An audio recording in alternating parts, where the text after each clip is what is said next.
Good evening mga idol. So ayan, bauwi na tayo ng Kabuya mga idol. So duman muna tayo sa pagasolinahan para magpagas. Kaso ito po nangyari.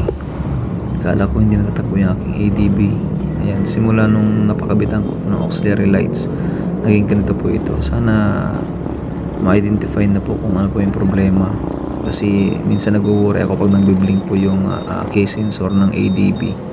Bago po ang battery na aking remote, pero di ko alam kung saan nangagaling po at bakit nagkakaroon ng blinking ang aking case sensor sa motor. Tingnan niyo po at akala ko hindi na siya magi-start.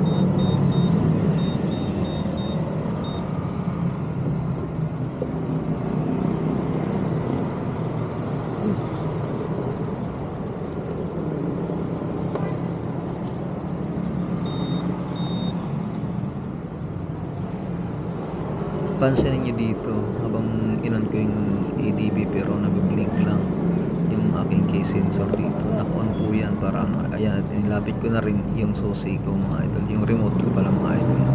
So ayan, hindi talaga siya nag-start.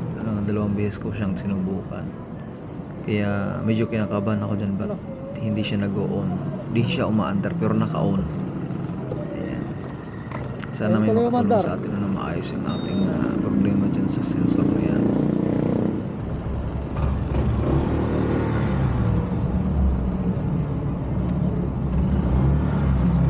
Simula na lagyan ito ng auxiliary lights at busina, naggaganito na ako.